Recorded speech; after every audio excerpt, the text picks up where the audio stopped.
ପରିବାରରେ ଝିଅଟିଏ ଜନ୍ମ ହେଲେ ତାର ପାଠ ପଢ଼ାଠାରୁ ଆରମ୍ଭ କରିକି ବିବାହ ପର୍ଯ୍ୟନ୍ତ ପରିବାରରେ ବାପା ମା ଏବଂ ପରିବାରର ଅନ୍ୟ ସଦସ୍ୟମାନେ ମଧ୍ୟ ଚିନ୍ତିତ ଥାନ୍ତି।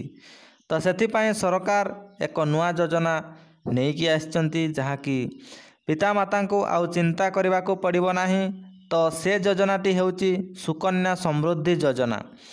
ଏହି ଯୋଜନା ମାଧ୍ୟମରେ ଆପଣ ସୁରୁଖୁରୁରେ ଆପଣଙ୍କ ଝିଅର ପାଠ ପଢ଼ାଠାରୁ ଆରମ୍ଭ କରିକି ବିବାହ ଖର୍ଚ୍ଚ ସବୁକୁ ତୁଲାଇ ପାରିବେ। ତ ଆସନ୍ତୁ ଏହି ଭିଡ଼ିଓଟିରେ ସୁକନ୍ୟା ସମୃଦ୍ଧି ଯୋଜନା ସମ୍ପର୍କରେ ଡିଟେଲ୍ସରେ ଜାଣିନେବା। ପ୍ରଥମେ ଜାଣିବା ଏହି ଯୋଜନାରେ କେଉଁମାନେ ଖାତା ଖୋଲି ପାରିବେ। ତ ଦେଖନ୍ତୁ, ଏହି ଯୋଜନାରେ କେବଳ ଝିଅ ପିଲାମାନେ ହିଁ ଖାତା ଖୋଲି ପାରିବେ। ଯେହେତୁ ଏହି ଯୋଜନାଟି କେବଳ ଝିଅ ପିଲାମାନଙ୍କ ପାଇଁ ରହୁଛି, ସେଥିପାଇଁ କେବଳ ଝିଅ ପିଲାମାନେ ହିଁ ଏହି ଯୋଜନା ଅଧୀନରେ ଖାତା ଖୋଲି ପାରିବେ। ଏଥିପାଇଁ 2 ବର୍ଷରୁ 10 ବର୍ଷ ମଧ୍ୟରେ ଖାତା ଖୋଲି ପାରିବେ। ଆପଣ ଯେତେ ଛୋଟ ବୟସରୁ ଖାତା ଖୋଲିବେ, ଏହି ଯୋଜନାରେ ସେତେ ଅଧିକ ଲାଭ ପାଇପାରିବେ। ଏବଂ ଦ୍ୱିତୀୟରେ ରହୁଛି କେତୋଟି ପିଲାର ଆପଣ ଖାତା ଖୋଲି ପାରିବେ। ତ ଦେଖନ୍ତୁ, ଏହି ଯୋଜନାରେ 2ଟି ପିଲାର ଖାତା ଖୋଲି ପାରିବେ। ଯଦି ପ୍ରଥମରେ ଆପଣଙ୍କର ଟୁଇନ୍ସ ବା ଯାଆଁଳା ପିଲା ହେଉଛି, ସେ କ୍ଷେତ୍ରରେ ଆପଣ 3ଟି ପିଲାର ଖାତା ମଧ୍ୟ ଖୋଲି ପାରିବେ। କିନ୍ତୁ 10 ବର୍ଷ ମଧ୍ୟରେ ହିଁ ଆପଣ ଖାତା ଖୋଲି ପାରିବେ। ତାପରେ ଆପଣ ଚାହିଁଲେ ମଧ୍ୟ ଆଉ ଖାତା ଖୋଲି ପାରିବେ ନାହିଁ। ଏବଂ ଝିଅର 21 ବର୍ଷ ପରେ ହିଁ ଏହାର ବେନିଫିଟ୍ ସବୁ ଆପଣ ପାଇପାରିବେ। ତା ସହ ଯଦି ଝିଅର 18 ବର୍ଷ ପରେ ଯଦି ଆପଣ ଚାହିଁବେ, ଝିଅକୁ ହ୍ୟାଣ୍ଡଓଭର ମଧ୍ୟ କରିପାରିବେ।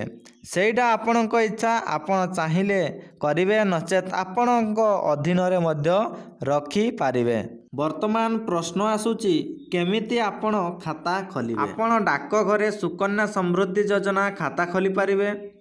ଏହା ବ୍ୟତୀତ ଆପଣ ବ୍ୟାଙ୍କରେ ମଧ୍ୟ ଏହି ଯୋଜନାରେ ଖାତା ଖୋଲିବା ବାବଦରେ ପଚାରି ବୁଝିପାରିବେ।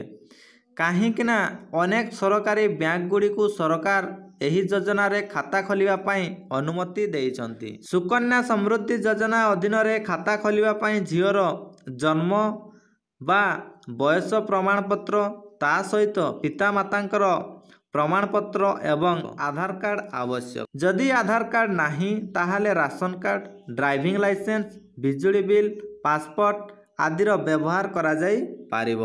ଆପଣ ଆର୍ଥିକ ବର୍ଷରେ ଗୋଟିଏ ଆକାଉଣ୍ଟରେ 1.5 ଲକ୍ଷ ଟଙ୍କା ଏବଂ ଅତି କମରେ 250 ଟଙ୍କା ପର୍ଯ୍ୟନ୍ତ ବିନିଯୋଗ କରିପାରିବେ।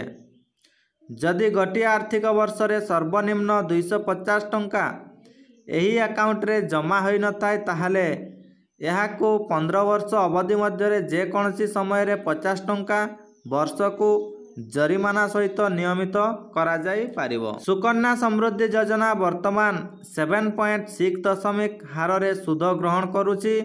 ଖାତା ଖୋଲିବା ସମୟରେ ଯେଉଁ ସୁଧ ହାର ରହିଥାଏ, ସମାନ ହାରରେ ପୁରା ବିନିଯୋଗ ଅବଧି ମଧ୍ୟରେ ସୁଧ ପ୍ରଦାନ କରାଯାଇଥାଏ।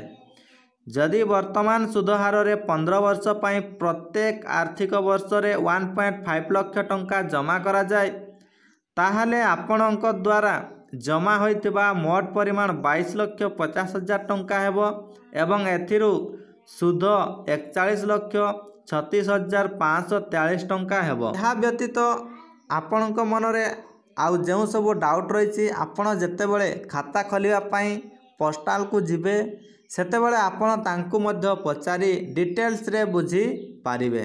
ତ ଥ୍ୟାଙ୍କ ୟୁ। ଆଶା କରୁଛି ଆପଣମାନେ ଭିଡ଼ିଓଟିରୁ ସମ୍ପୂର୍ଣ୍ଣ ଭାବରେ ଜାଣିପାରିଥିବେ। ଯଦି ଚ୍ୟାନେଲକୁ ପ୍ରଥମ ଥର ପାଇଁ ଭିଜିଟ୍ କରିଥିବେ, ତେବେ ନିହାତି ଭାବରେ ଚ୍ୟାନେଲକୁ ଛୋଟିଆ ଲାଇକ୍ କରିବେ ଏବଂ ସାଙ୍ଗସାଥିମାନଙ୍କୁ ନିହାତି ଭାବରେ ସେୟାର କରିଦେବେ, ଯାହାଫଳରେ ସେମାନେ ମଧ୍ୟ ଜାଣିପାରିବେ। Thank you. ଜୟ ଜଗନ୍ନାଥ। ପୁଣି ଦେଖା ହେବ ଆଉ ଏକ ନୂଆ ଭିଡ଼ିଓରେ।